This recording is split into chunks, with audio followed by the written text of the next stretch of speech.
Welcome to this explainer. We're jumping straight into the cinematic journey of the modern creator today.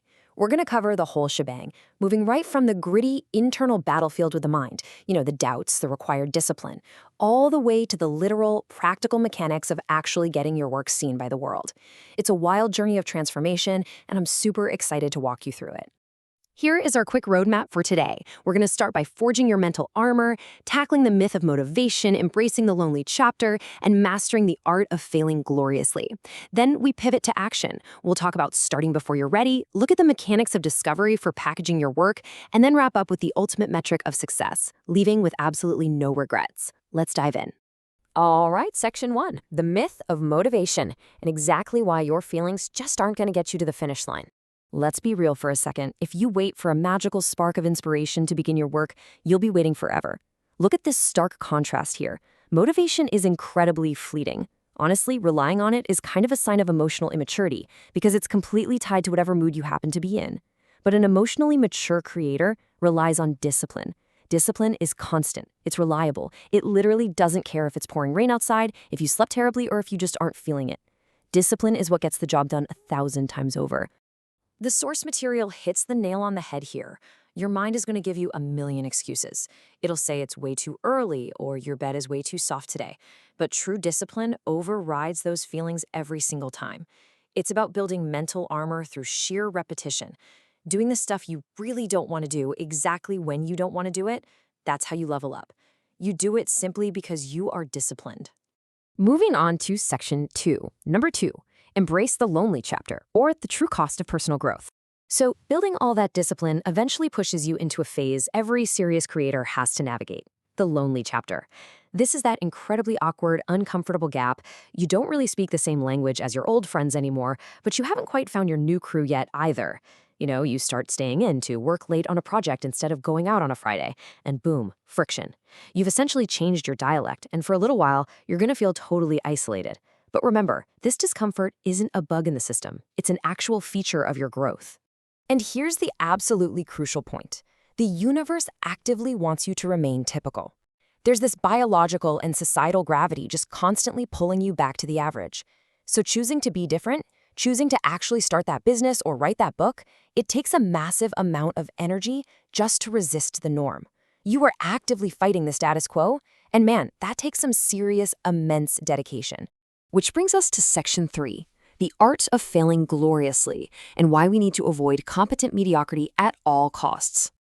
Let's completely shift our perspective on putting your work out there.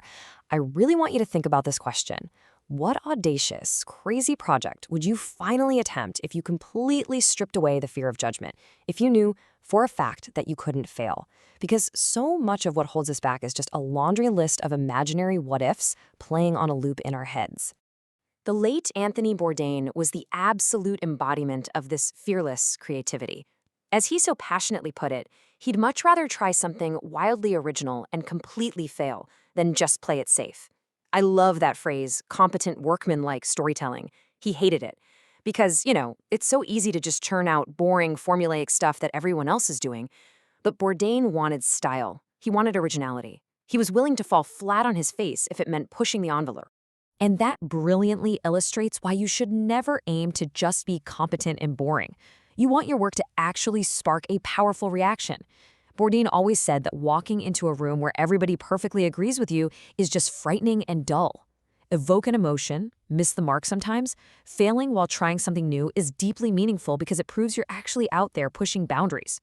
All right, section 4. Start before you're ready and how to finally defeat procrastination. If you're dealing with that awful paralysis of waiting for the perfect moment, let me drop this massive number on you, 20. Research shows it only takes 20 hours of focused effort to learn pretty much any new skill to a decent level. 20 hours. Whether that's video editing, coding, writing, in those first 20 hours, you grab a massive chunk of the core knowledge you need. Yet, the real tragedy? We waste literally years making excuses before we sit down for hour number 1. And when you do finally start, you have to remember this golden rule. Missing your newly formed routine once is just a mistake. Hey, life happens. But missing it twice? No way. That means you are actively building a brand new habit of failure. So if you slip up on a Tuesday, you double down on Wednesday. You absolutely never, ever miss 2 days in a row. Okay, section 5, the mechanics of discovery, how to actually package your work for the world. So we've built the discipline, we've crushed the fear of failure. Now let's pivot to the mechanics. Because actually making the art is only half the battle, right? Check out this wild stat. A staggering 90% of the best performing videos on YouTube rely on custom thumbnails to grab attention. 90%. Your thumbnail and your title are the literal front door to your hard work. If those aren't optimized, all that discipline and late night grinding we just talked about, completely unseen. So how do we make those visuals pop? Just follow these 3 super straightforward rules. First, use the rule of thirds to make the composition visually interesting. Second, keep your text large and incredibly readable. Remember, most people are squinting at this on a tiny phone screen. And third, keep the colors dynamic, but whatever you do, don't make it so complex that it just turns into visual noise. And when it comes to titles, the rules are surprisingly simple too. Number 1, be accurate. If you clickbait and mislead people, they bounce, and the algorithm buries you. Keep it succinct and load the most important words right at the front before it gets cut off on mobile. Save things like episode numbers for the very end. And please limit the all caps and emojis. Save those only for moments when you need special emphasis. You also need to pick your lane strategically. Are you crafting a searchable title, like clearly outlining what a specific viewer is typing into a search bar? Or are you going for an intriguing title that sparks curiosity to pull in a much broader, more casual audience? Knowing exactly who you're targeting completely changes how you package the final product. And finally, section 6, leave with no regrets, the absolute ultimate metric of success. Guys, this right here is the ultimate why. This is why we push through the lonely chapter.